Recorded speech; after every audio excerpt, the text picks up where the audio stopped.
dia, gente. Bom dia. Vou tirar uma foto só para vocês vão comentar. Estou um pouquinho ao fone, porque essa semana foi uma bateria de várias palestras.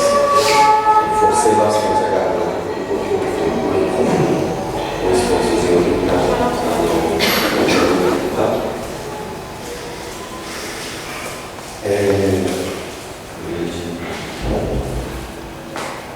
Por que nós trouxemos esse tema?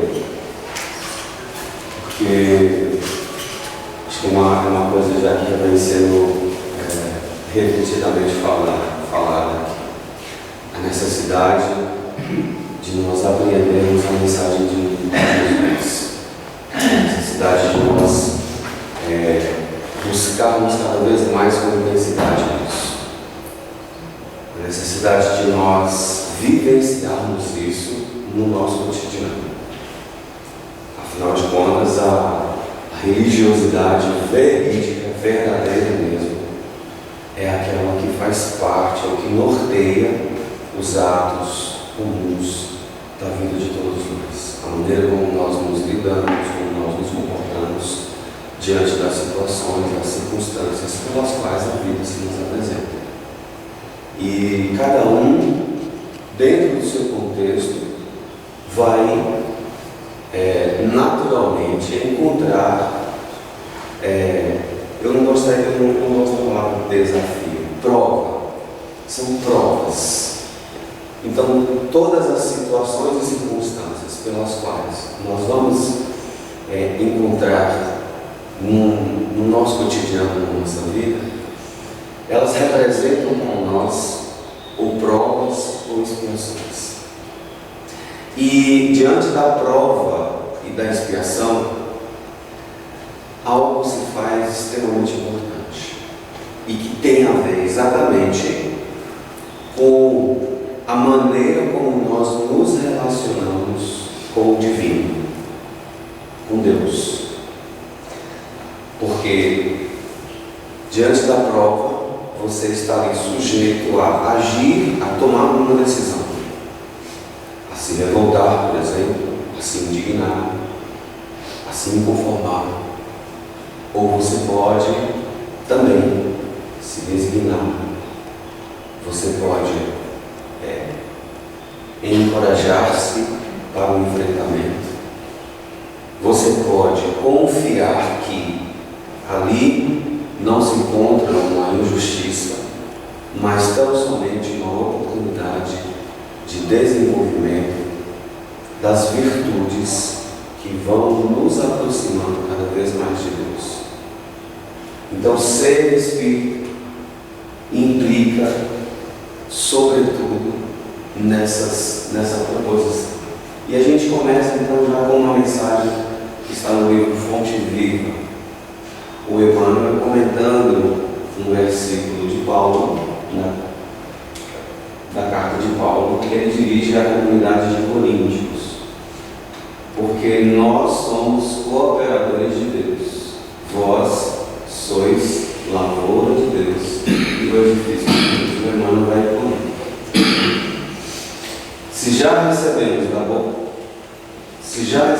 da boa nova a lâmpada acesa para a nossa jornada, somos compulsoriamente considerados colaboradores do ministério de Jesus, competindo-nos a sementeira e a construção dele em todas as criaturas que nos compartilham a distância. Ao seu lado, ao meu lado, ao lado de todos nós, existem aqueles que caminham juntos e que comungam com nós. Existe uma lei chamada lei de sociedade. A lei de sociedade, então, faz com que o contato social, por exemplo, nesse momento aqui agora que estamos vivendo, nos fortaleça ou faz com que nós aprendamos uns com os outros. E, naturalmente, nós nos tornamos assim responsáveis. Aliás, esta é uma segunda finalidade da reencarnação, do porquê o espírito precisa reencarnar, conforme lemos na questão 132 de Livro dos Espíritos. A primeira dela, a primeira função da reencarnação é exatamente fazer com que o espírito avance. É a maneira como ele vai desenvolver os potenciais divinos que existem em cada um. Todos nós, sem exceção.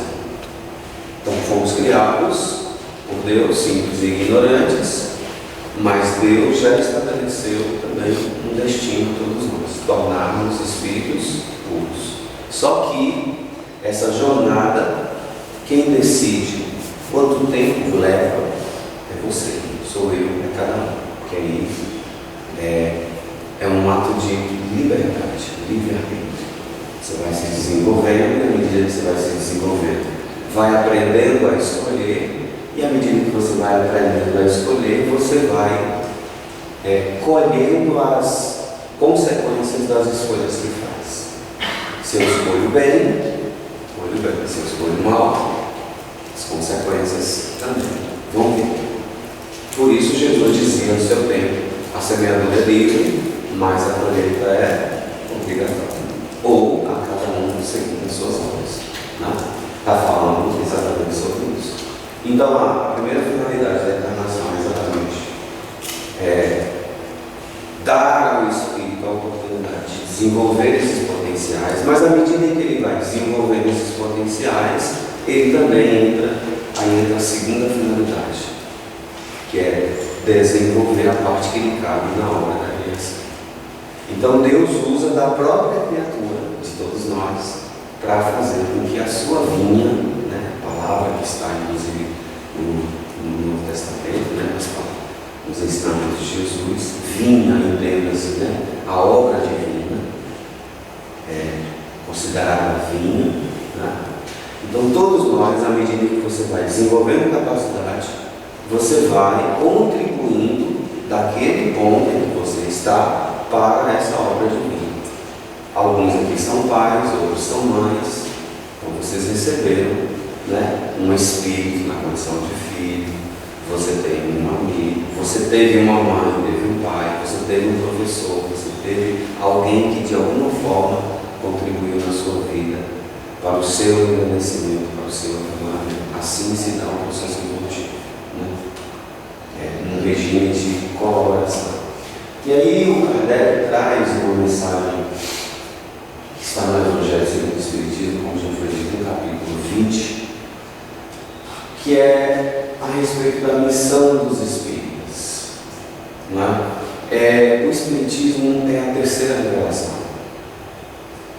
Jesus inicia um projeto de libertação do homem, do domínio da matéria. Esse projeto inicia-se exatamente com Moisés. Então, quando nós olhamos para a figura de Moisés, aparentemente a gente vê um homem indo lá, um homem que vai para o deserto após ter matado um egípcio em defesa de um compatriota, volta com aquela missão de resgatar o seu povo do domínio egípcio. Aparentemente parece um ato histórico, um acontecimento histórico, mas não é. É uma simbologia de um projeto divino na vida de cada um de nós. Libertar-nos do domínio da matéria. Nós vivemos muito mais a vida do corpo do que a vida do espírito. Nós agimos, nós atuamos no mundo muito mais em função do corpo do que do ser pensante que nós somos. Então esse movimento de libertação já começa lá com Moisés, depois o próprio Cristo vem e ali Jesus anuncia, conforme lemos em João capítulo 15, o anúncio de uma nova ou de uma terceira revelação, última revelação. Então esse projeto divino ele teve três fases, simbolizadas na figura de Moisés, depois o próprio Cristo e agora o Espiritismo. Porque o Espiritismo vem nos trazer Jesus de volta, só que sem alegorias, de maneira muito clara, muito objetiva. Daí o fato de nós pegarmos aquele tema inicial, ser espírita, e apreendermos isso com urgência, com seriedade. Então o que eu tirei lá no capítulo 20? Olha só. Bem dizer o Senhor, vós que haveis posto a vossa fé na sua soberana justiça, e que novos apóstolos da crença revelada pelas proféticas vozes superiores e despregar o novo dogma da reencarnação e da elevação dos espíritos, conforme tenham cumprido, bem ou mal, suas missões e suportaram suas provas terrestres. Grandioso aquele que abre mão, por exemplo, da sua vida para anunciar, né, essas revelações. Porque, por exemplo, sem um dogma da reencarnação, muitas coisas ficam inexplicáveis na nossa vida. Sem considerarmos que há multiplicidade de existências corpóreas, sem eu entender que eu já vivi antes, eu não consigo, por exemplo, entender a razão ou o porquê de determinadas situações e circunstâncias que me acontecem, ou acontecem na vida das pessoas. Por que uns são ricos, outros são pobres, por que uns nascem com saúde, né, e gozam de um estado de saúde até a velhice, enquanto outros já enfrentam uma enfermidade desde o ventre materno. Essas situações e circunstâncias, sem a reencarnação, elas não encontrariam respostas. Sobretudo, considerando um Deus soberanamente justo e bom.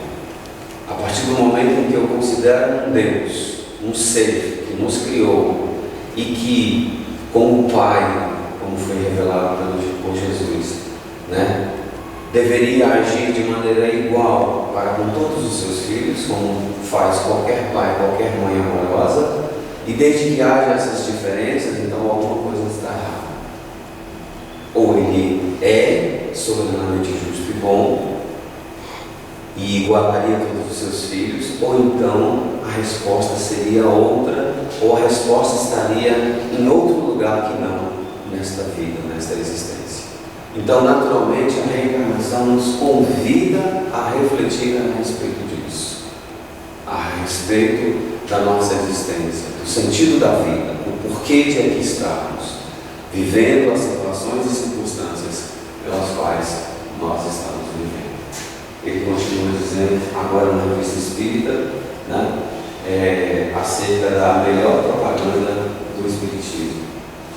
Há muitos espíritas no mundo, mas seu grau de instrução sobre a doutrina está longe de ser suficiente para que se classifiquem entre os espíritas esclarecidos. Kardec já vai fazer uma classificação dos espíritas no livro dos Médiuns, onde ele vai falar sobre os espíritas curiosos, os experimentadores, e ele vai combinar com os verdadeiros espíritas, que é uma frase, inclusive, que é muito repetida em um movimento. O verdadeiro espírita é aquele que se esforça por vencer as suas más inclinações, né? Enfim. Mas observe, ele continua, sem dúvida, eles têm as luzes, todos eles, mas geralmente lhes falta a prática.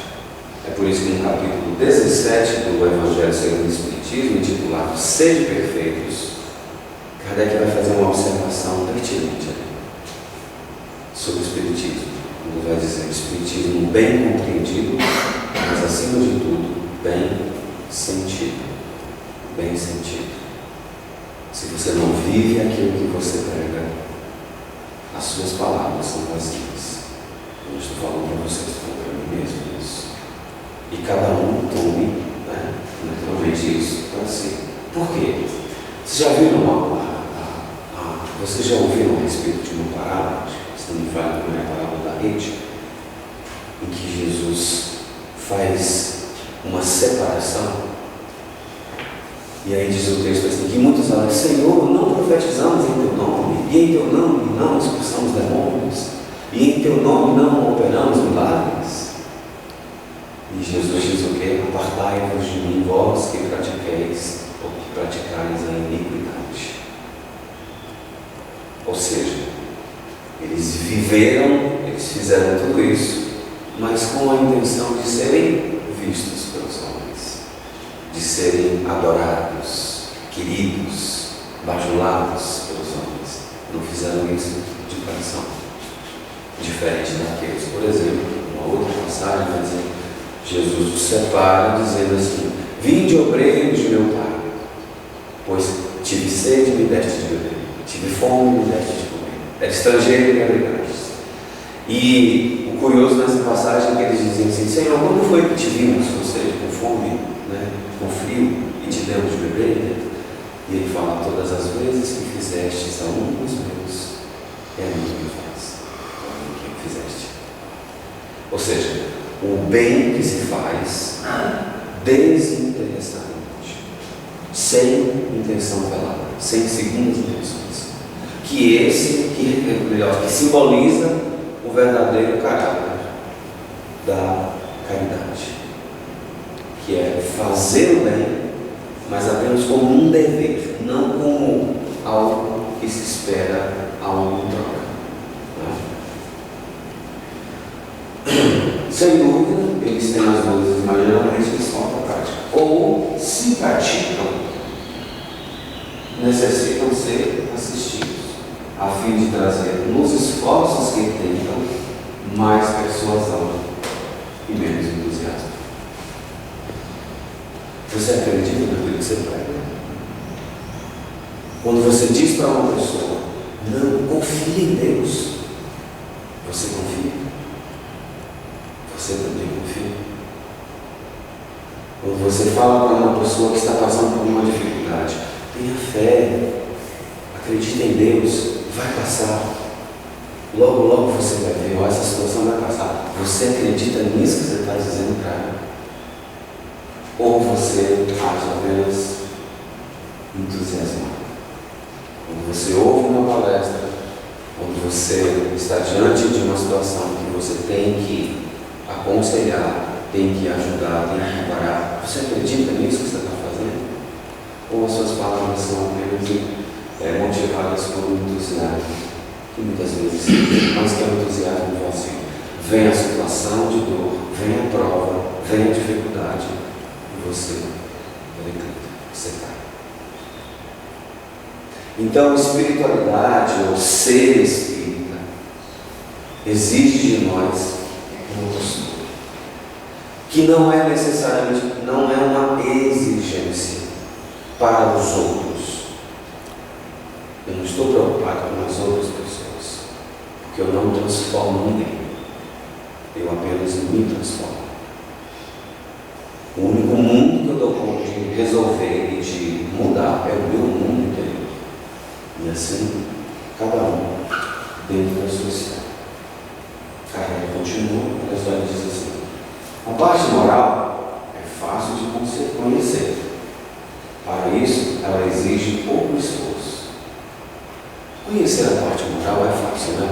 Todo mundo aqui tem uma noção do que é certo e do que é errado, não tem? Nós não temos uma noção boa do que é certo fazer e do que é errado fazer. Quando você faz uma coisa errada, você tem noção de que fez a coisa errada?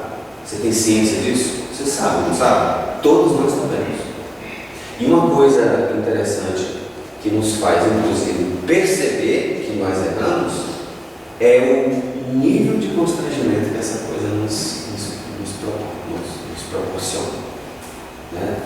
Se é uma coisa mínima, uma coisa de pensamento, um pensamento equivocado, uma maledicência, etc e tal, o constrangimento é menor, né? Mas você tem ciência de que aquilo que você fez, o pensamento que você teve, ele foi um pensamento equivocado. A consciência acusa.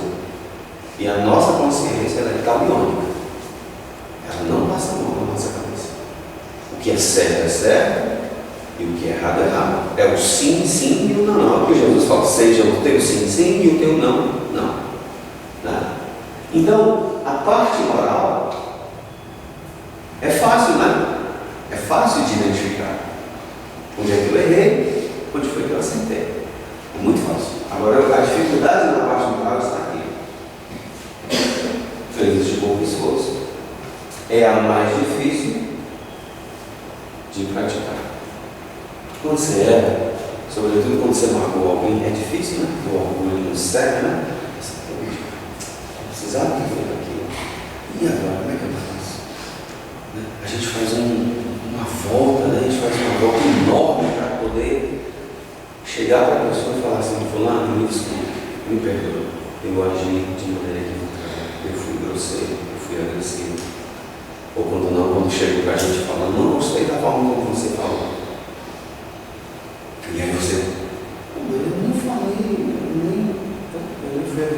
a pessoa se ofendeu, a pessoa se magoou com a forma como você se comportou com ela.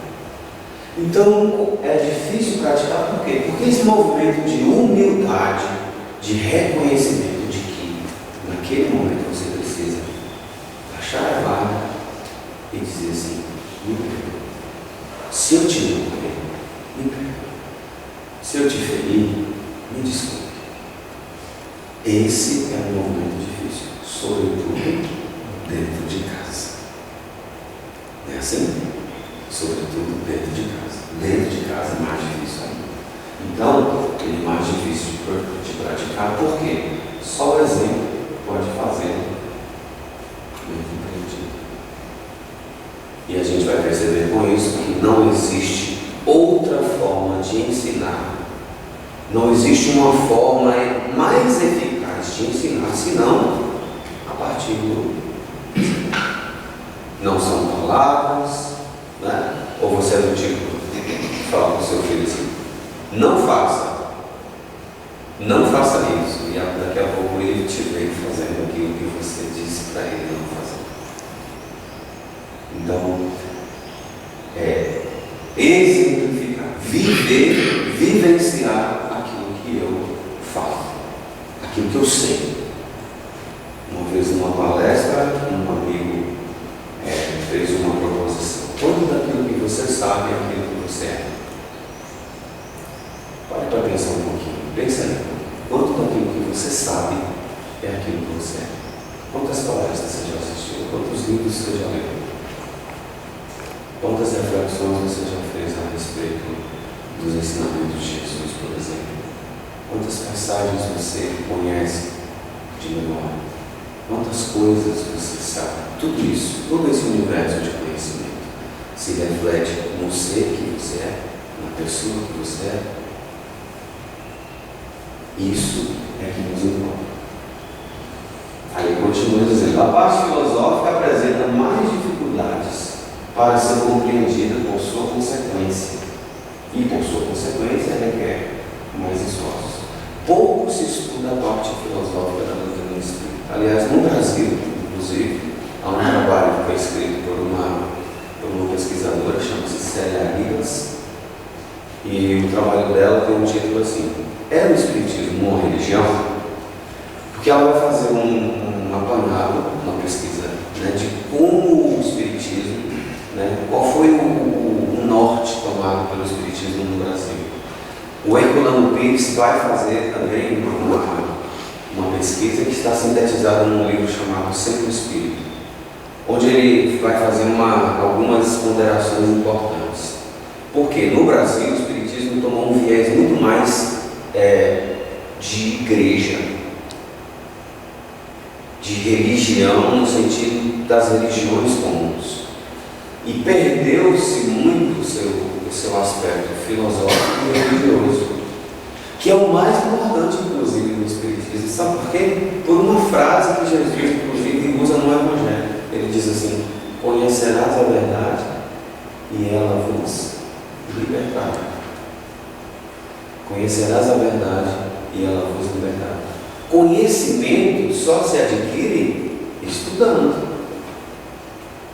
Só se liberta estudando.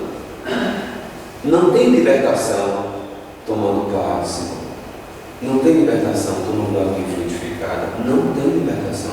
O passe, a água, muito bom, ótimo, maravilha, contribui bastante, né? Estar aqui, nossa, maravilhoso. Mas eu preciso me esforçar por esse parlamento. Requer mais esforço. E requer mesmo.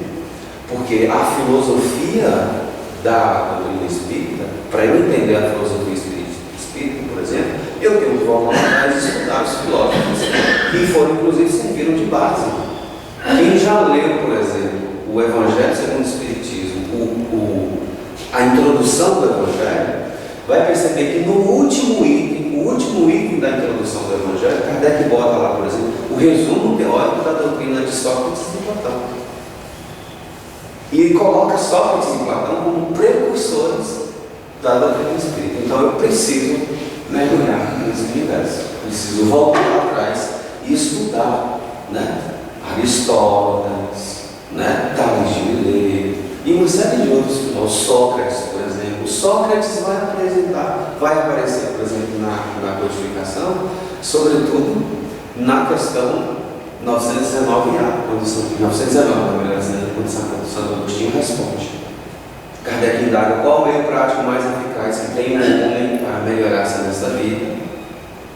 E o espírito que responde essa questão é Santo Agostinho, porque ele se identifica, e ele fala: um sábio da antiguidade, um filósofo da antiguidade, já como disse, conhece a ti mesmo.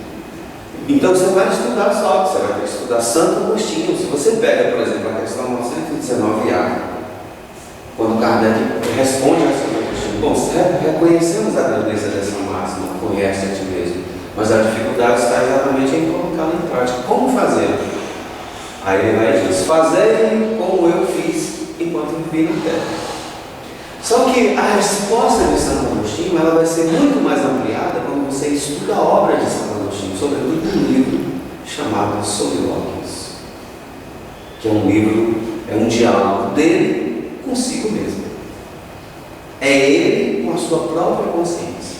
Quando você lê esse livro, você vai olhar para a questão 919A e dizer: nossa Senhora, parece que você pegou, sabe, um arquivo compactado, quando você explode ele assim, sai aquele mundo de dor. Você vai ver a amplitude da resposta, mas preciso, de fato, requer muito mais esforço.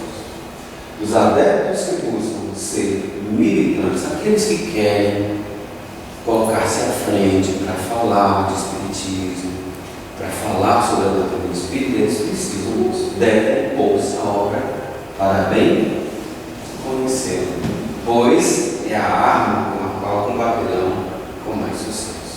Então, se uma pessoa me dá, por exemplo, a respeito de um questionamento, eu preciso ter uma base, não para disputar, mas para discutir de maneira madura, eficaz e eficiente.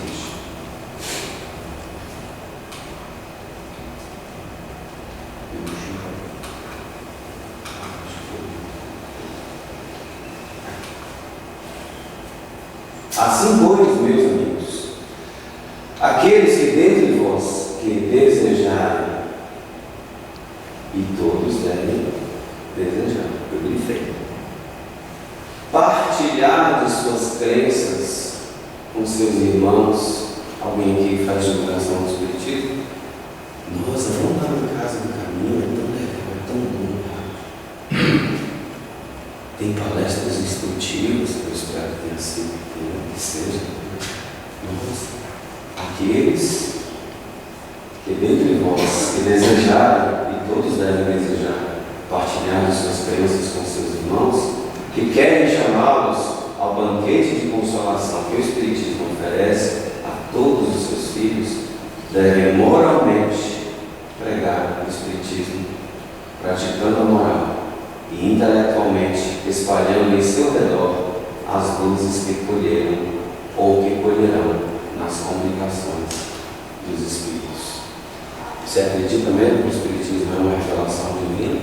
Kardec vai falar do Espiritismo dizendo que ele tem um duplo caráter, né? Porque ele participa da obra dos homens, né? Porque teve a participação de um, sobretudo, né? Que foi o próprio Kardec, mas ele é uma revelação divina porque as vozes, os textos, aquilo que se pôde materializar do que os Espíritos trouxeram, né?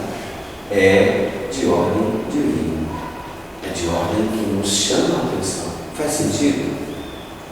Quanto você estaria disposto a investir se eu dissesse para você que o Espiritismo é a nossa tábua de salvação, é a porta que vai te conduzir a um tesouro imensurável? Quanto você estaria disposto a investir? Quanto você estaria disposto? Mas para que isso se torne uma realidade, para que isso se torne patente na sua vida, eu preciso mergulhar com profundidade e entender que realmente não tem outra possibilidade. Duas figuras vão se revelar em relação a isso. E que parecem assim, né, coisas que extrapolam o natural. Primeiro foi Paulo de Tarso. Todo mundo já ouviu falar da história de Paulo de Tarso, sobretudo a caminho de Damasco. Acontece uma coisa, né, uma luz muito forte que o cega. E uma voz estridente que diz a ele: Saulo, Saulo, por que me persegues? E naquele momento Saulo diz o quê?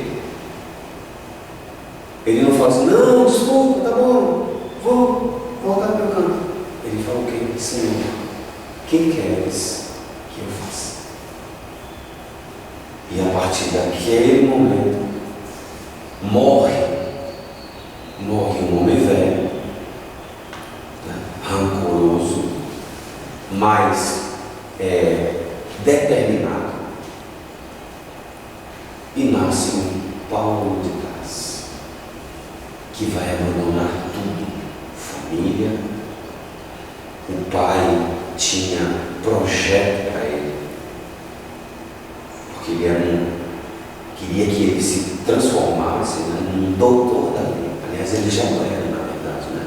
Ele inclusive foi quem julgou Estevão. Estevão foi morto, apedrejado, por ordem de Paulo. Foi Paulo de Tarso quem sentenciou Estevão. Mas depois disso, uma transformação. Antes, Saulo de Tarso, como a gente, igualzinho a nós. Depois da transformação. Sabe por quê?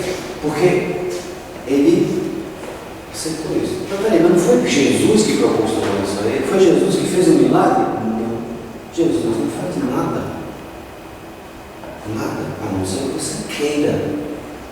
Se você quiser, ele faz. Se você quiser, ele faz. Mas ele nunca vai querer por você. E o outro personagem é Santo Agostinho.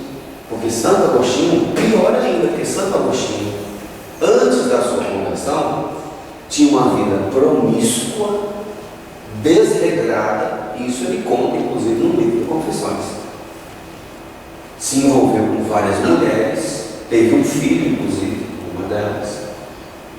Mas depois, a mãe de Santo Agostinho teve olha só para a gente ter ideia do quanto, né, a gente não cresce sozinho, quanto os outros nos ajudam. A Santa Mônica, né, chamada Santa Mônica, vai interferir na vida dele, orando por ele, sempre orando, até o dia da sua conversão, que acontece num discurso, né, do Frei Ambrósio. E ele, né, confuso ali com aquelas ideias, ele volta para casa, chega para a mãe e fala assim: mãe, as tuas orações hoje se concretizaram em mim. Eu me rendo ao Senhor dos mundos. Abandona tudo, vai para uma chácara que foi cedida por um amigo e ali passou o resto da vida, dialogando, né, porque era um método, um meio linguístico da época, né, a forma de diálogo, né, tanto que os livros você vai pegar livre-arbítrio, uma série de próprias confissões e outros livros, né, o Solilóquios é diferente, mas os outros livros são livros de ele dialogando com um irmão, com um amigo, né? Por quê? Porque viu nisso algo muito sério. A partir daquele momento não havia nenhuma dúvida de que a alma existia. Ele não duvidava de nada disso. Ele amava a Deus, ele amava a alma. E a gente vai vendo isso nos dias. Então, duas transformações entre muitas outras.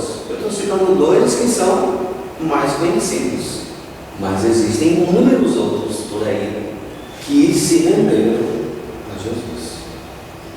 Como diriam nossos irmãos evangélicos, aceitaram Jesus na sua vida. Tá? Então, esse é o propósito. Se eu não fizer isso, eu vou passar 30 anos na casa do caminho assistindo palestra. 50 anos assistindo palestra. e não vou ter mudado absolutamente nada na minha vida. Ou seja, eu não terei entendido o propósito disso aqui. Porque o propósito aqui é transformar a sua vida. Transformar você. O Espiritismo é uma ciência essencialmente moral, então os que se dizem seus adeptos não podem, sem cometer uma grave inconsequência, subtrair-se às obrigações que ele impõe. Isso está na Revista Espírita de 1866, maio, título O Espiritismo Obriga. E aí ele fala: ora, o Espiritismo não é senão a aplicação da verdadeira Jesus Cristo. A aplicação verdadeira dos princípios da moral ensinada por Jesus. Vocês confiam em Jesus? Confiamos em Cristo? Ok, confiar em Jesus é adotar ele como modelo e guia. É a melhor definição que eu já ouvi a respeito de Jesus. Não encontrei em nenhum outro lugar. Porque assim, como é que Jesus guia? Jesus guia e fala assim: olha, tem alguma raiva aí dentro de você? Tem alguma mágoa dentro de você aí? Tem. Perdoa. Tem alguém que tem alguma coisa contra ti? Vai lá e pede perdão. Tem algum ciúme dentro de você? Tem alguma coisa, algum intrigo, um melindre dentro de você? Corrige isso. Ajuda a todo aquele que te bater na porta. Não te desvies daquele que quiser que te emprestes. Que me emprestes. É o modelo e o guia me dizendo o que eu tenho que fazer para chegar ao estado em que ele também chegou. E ele diz isso claramente: vós sois deuses, podeis fazer tudo o que eu faço, e até muito mais do que eu já fiz. Se eu posso fazer isso, ele, como guia, o guia é alguém que conhece profundamente o caminho, não é assim? Se eu quero chegar a um estado, se eu tenho essa objetividade, se eu já tenho a consciência de que isso é o que me aguarda, eu naturalmente vou me amparar num guia que me possa conduzir de maneira segura por esse caminho. Não vou fazer isso, preciso não. Já que eu me viro aqui, eu dou conta da minha vida, não preciso disso. Ou eu posso dizer assim: não, o caminho eu não conheço, eu preciso me amparar em alguém que já percorreu aquilo que eu estou em percurso. Então vou me amparar nele, em Jesus, porque não é senão com o objetivo de fazer por todos compreendido, a fim de que por ele, por ela, a doutrina espírita, todos progridam mais rapidamente. Então não é só seguir, é seguir mais rapidamente. E um detalhe: ele está aberto a todos nós. No momento que você quiser, ele está ali pronto para te ajudar. Santo Agostinho, na questão 919, ele fala assim: todo aquele, se de fato se todas as pessoas quisessem de fato passar em revista a sua consciência todos os dias e inquirisse a Deus e ao seu anjo guardião sobre o que fazer diante daquelas situações, ele fala assim: crede-me, grande força adquiriria para enfrentar as situações e os problemas. Grande força adquiriria. Então, quando você fizer uma oração a Deus, quando você pedir algo a Deus, peça com força, com coragem, com confiança. Mas não peça para te livrar da dor, peça para te dar coragem. Existem alguns elementos que na prece nós precisamos entender. Olha como isso tudo é importante. Posso pedir tudo a Deus? Posso. Mas o que de fato Deus vai me atender quando eu pedir? Existem alguns elementos, como por exemplo, resignação. Se eu pedir, Ele vai me dar 100%. Coragem. Se eu pedir, Ele também vai me dar 100%. Paciência. É assim? E confiança para saber aguardar o tempo de cada prova. Não estou em prova nesse mundo, estou passando por uma prova, por uma provação. Pai, me dê coragem para que eu possa enfrentar a situação. Resignação para suportá-la ao ponto de não poder modificar nada, né? Chegando ao ponto de não poder modificá-la, que eu seja resignado para suportá-la, né? E paciência para saber aguardar o tempo de cada prova, porque cada prova tem um tempo certo para acabar.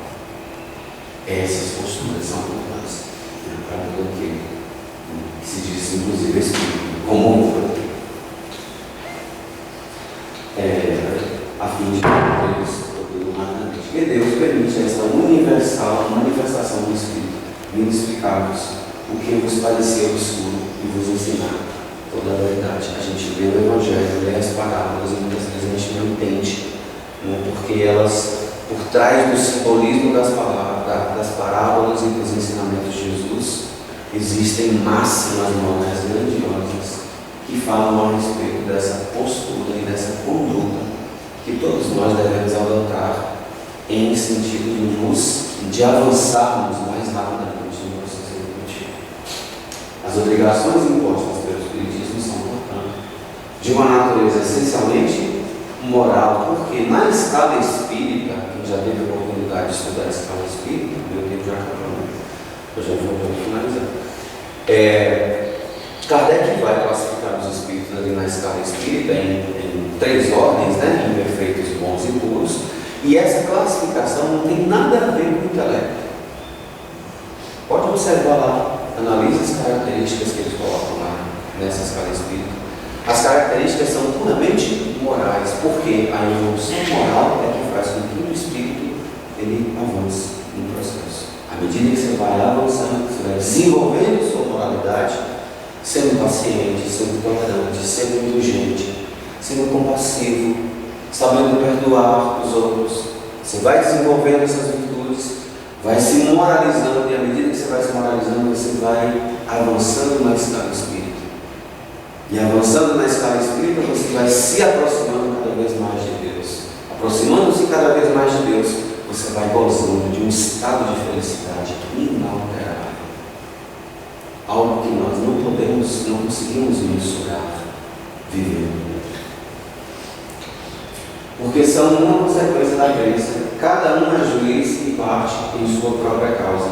Mas as qualidades intelectuais que ele traz a quem realmente quer conhecer-se a si mesmo e trabalhar em seu melhoramento são tais que amedrontam os pusilânimes. E é por isso que ele é rejeitado por tantas pessoas. Porque ele obriga, né? Você entra na doutrina espírita, você começa a ter contato com alguns conceitos, com alguns princípios, e você não pode mais dizer assim, eu não sabia. Você não consegue mais, você é impelido a mudar de hábitos. Ou vai me dizer que você, depois que você conheceu a doutrina espírita, ela não conseguiu te transformar em nada. Você não viu na doutrina espírita nada de sério, nada que pudesse te transformar num homem melhor, num homem de bem. Todo aquele que buscamos no Espiritismo de forma séria, inevitavelmente somos compelidos a repensar a nossa vida, a nossa maneira de lidar com as situações e circunstâncias. E dessa maneira, e veja, gente, não é para você se sentir constrangido, mas é para você refletir a respeito disso. Porque o importante O importante não é necessariamente conhecer. Tem 2000 anos que a gente está estudando o Evangelho. 2000 anos. Mas agora nós estamos tendo a oportunidade de estudar de maneira clara, objetiva e simples. Simples de se entender. Se vossa vida for um belo modelo em que cada um possa achar bons exemplos e sólidas virtudes, onde a dignidade se alia a uma graciosa amenidade, rejubilai-vos, porque tereis compreendido, pelo menos em parte, aqui é o livro do Espiritismo. Você faz uso, e não é só na doutrina espírita, é em qualquer religião, qualquer templo religioso, que nesse momento abriga milhões de fiéis. Aquele que ali entra precisa estar ciente do que está buscando, e por isso que a gente encerra com uma mensagem do Espírito Emmanuel: que buscais? A vida em si é um conjunto divino de experiências. Cada existência oferece ao homem o proveito de novos conhecimentos. A aquisição de valores religiosos, entretanto, é a mais importante de todas, em virtude de constituir um movimento de iluminação definitiva da alma para a luz. Os homens, contudo, estendem a esse departamento divino a sua viciação de sentimentos, num jogo inferior de interesses egoísticos. Os templos de pedra ao oeste estão repletos de promessas absurdas e de votos injustificáveis.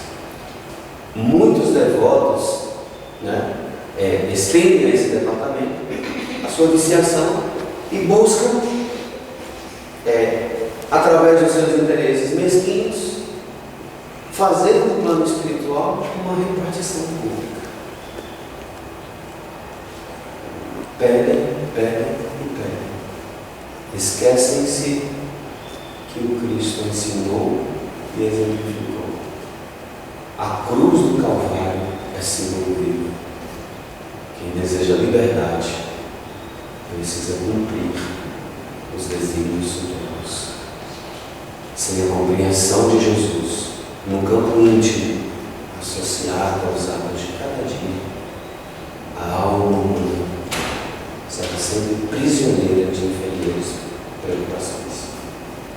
Não ouvidemos que Jesus se encontra na entrada de todos os templos religiosos do mundo, inclusive este, perguntando com interesse a todos aqueles que entramos: que buscais? Um bom dia para todos.